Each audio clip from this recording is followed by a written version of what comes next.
Welcome back. This is volume 10 of our series of lecturettes for this COM 215 course at Western Nevada College. We have been exploring a lot of different issues so far. We are going from more general perspectives to more and more specifics. Starting with the last video on listening, we are starting to look at some of the nuts and bolts of small group communication within an organization, whether it be a small volunteer organization, a band or an orchestra, a nonprofit organization, some form of business or sports team. All of these organizations, by definition, fit in to small groups communication. Today's session, I would like for you to be exploring some of the more practical issues of organizational communication. I understand you've already had a course in your program on this, and you will have another course later on down the road.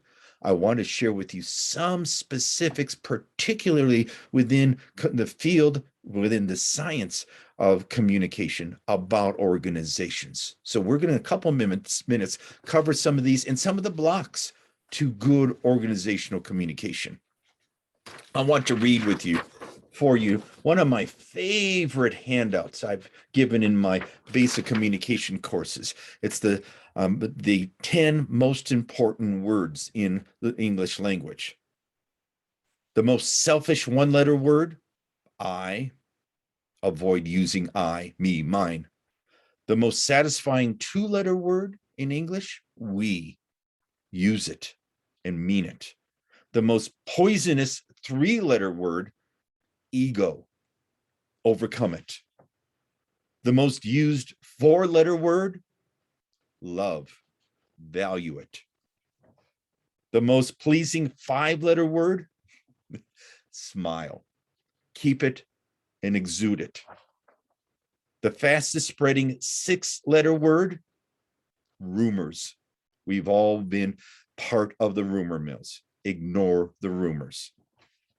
The hardest working seven-letter word, success.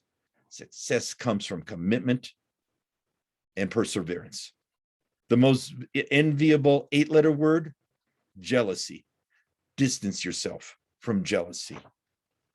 The most powerful nine-letter word, knowledge. Knowledge is not power.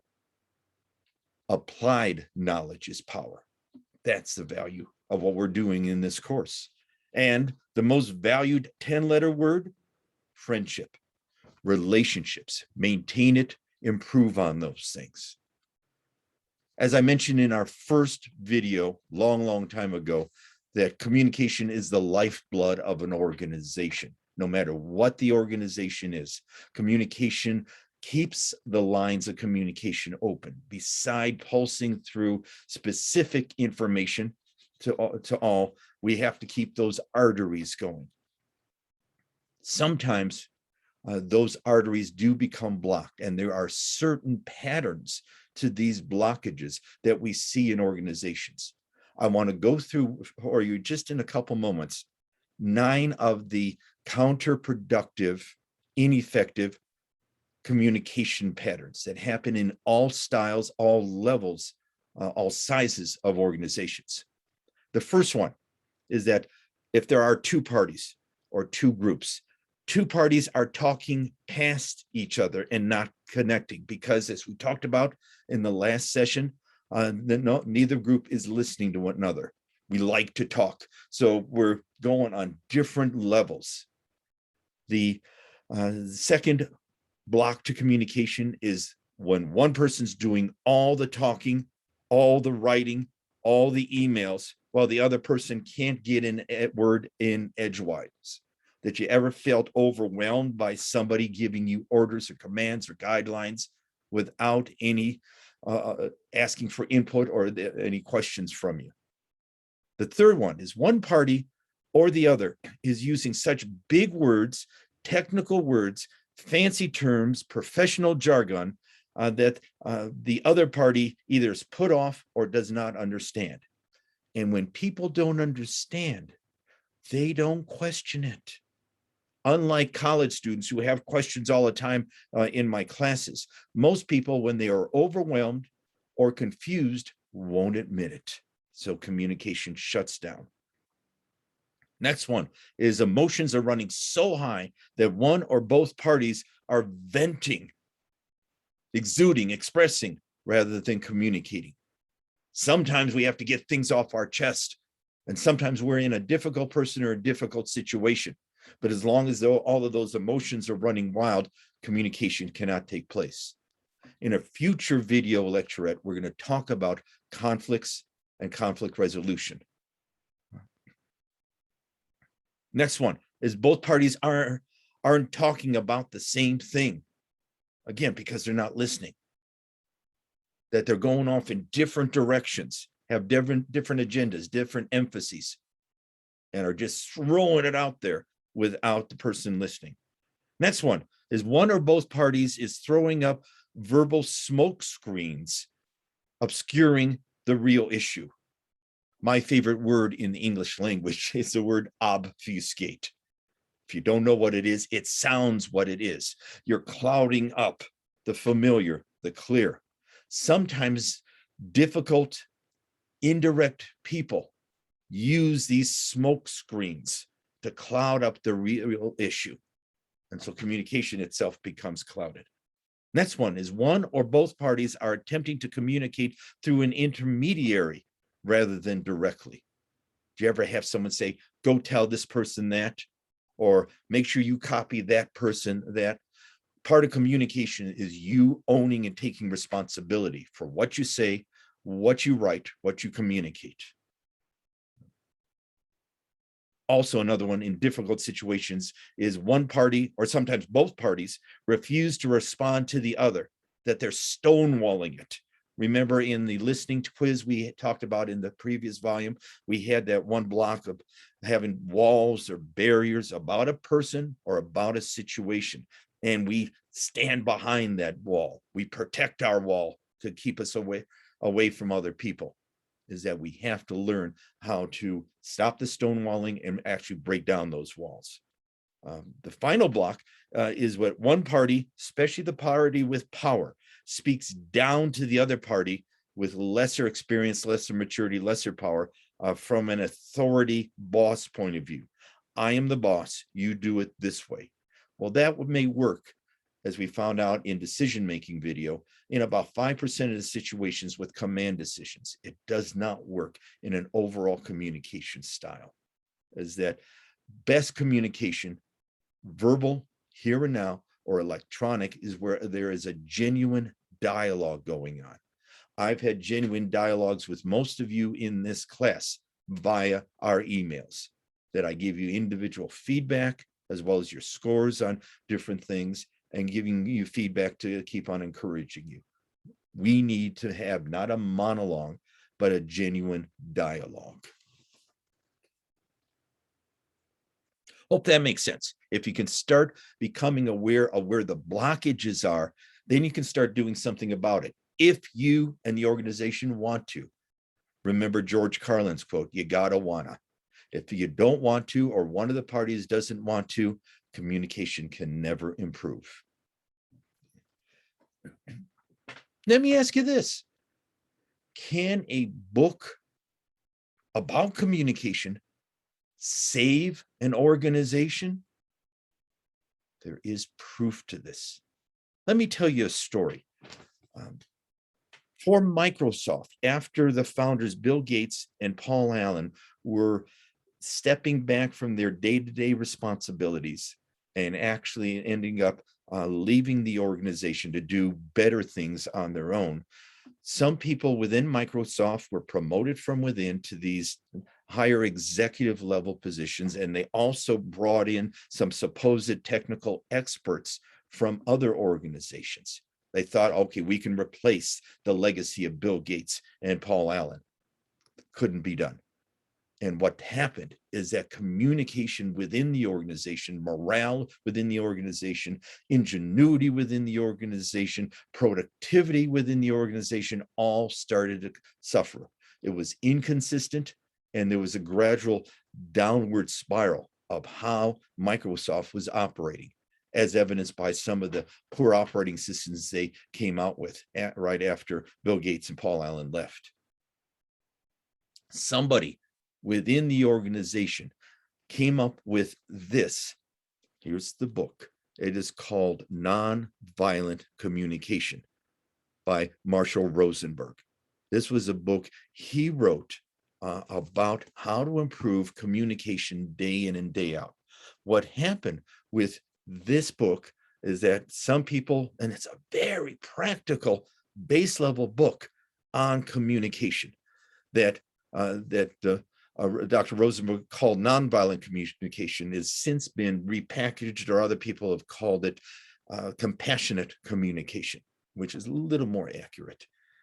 That what happened in Microsoft is that some people start reading the book, practicing these easily implemented skills, and what started happening then is that people started sharing with each other the book, and everybody started having their own copy of it, and maybe even talking about the book, using the book as a catalyst to improve the communication. And it did work. That Dr. Rosenberg's nonviolent communication started running its own course in terms of having seminars, having ongoing training, doing coaching within organizations. It became its own industry based on one simple basic book on communication. If there was a book I would use for a textbook for this entire course, it would be that one. It looks at very practical skills on improving communication. In it, his friend, Holly Humphrey, had almost a poem that in the book that said, she talked about the common behaviors that prevent us from being sufficiently present to connect empathically. Let me repeat that. The common behaviors that prevent us from being sufficiently present in the here and now to connect empathically with the person or with the other group. And she came up with different types of mindsets. The first one was advising, the person who always says, how come you didn't do this? Or I think you should be doing this. People who advise don't connect. Then there's the competitive alpha male approach of the one-upping. That's nothing. Wait until you see what's happened to me. Again, you're not listening and you're not being in the moment with the person.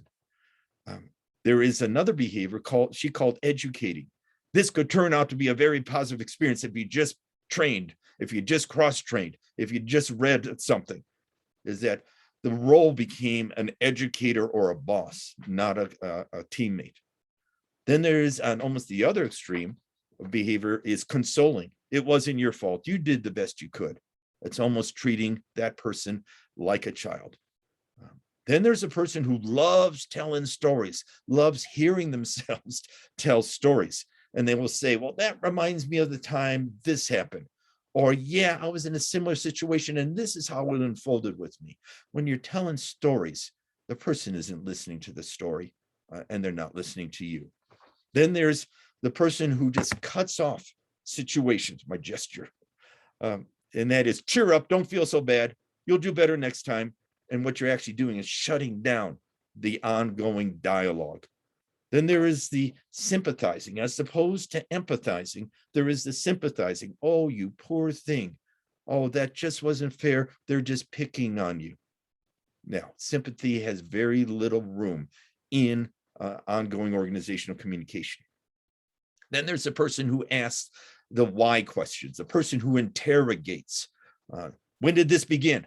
How did this happen? They keep on asking for why, rationale on it. Then the person who also blocks is the person who explains. I would have called, but I was too busy. Or, but I thought you could handle it on your own. Or, but the other people were supposed to help you. When you're explaining, you're rationalizing or justifying, and that just blocks people being in the present. Then finally, Ms. Humphrey talks about correcting. That's now how it would happen. This is how it really happened. Everybody has their points of views on that. In this book, The Nonviolent Communication by Marshall Rosenberg, that he came up and he and his staff came up with just a simple 4-part model to improve what he called the nonviolent communication process. Four parts. Observations is that the first part, what I observe in terms of seeing, hearing, remembering, imagining, free from my evaluations. Here's what I see and hear. Is that we can observe, we start becoming more in the here and now. The second one is the feelings, how I feel, the emotions or sensations other than a thought. Feelings are valid, even in productive, money-making organizations. Part of that is accepting feelings, trusting feelings, embracing feelings. The third one is based on those observations and feelings. What are your needs? What do I need or value, rather than a preference or a specific actions that's causing these feelings? Remember, we talked about the two basic needs Andras Angel thought about, the needs for mastery and the need for participation. Is that a lot of times our needs will fall into one of those two categories. I need to master this, or I need the tools to master it better, and I may have the needs to participate, to feel that we are a team again. And then finally, there is the step of requesting something from somebody or someone else. Is that the course of action I need is this, or here's the action steps we need. So these four steps or phases, observing, feeling, needing, and requests, are the hallmark of the movement called nonviolent communication. Pick up that book if you want. It's a very practical guide on that. Of course, your program will provide you with other opportunities to learn about organization communication. Some of the things I mentioned here about the blocks to communication have to be addressed in order for communication with any kind of unit for it to improve. And that is called a process called meta communication, META. Good organizations regularly talk about talking, communicate about communicating. They spend time saying, how is our communication going? Where are they dropping down through the cracks in the floorboards, if you will, about communication? How are people not communicating well? Until the lines of communication are repaired, communication cannot proceed. In the next video, I shall talk with you about a proven process, about the secret of organizational efficiency. I will see you soon.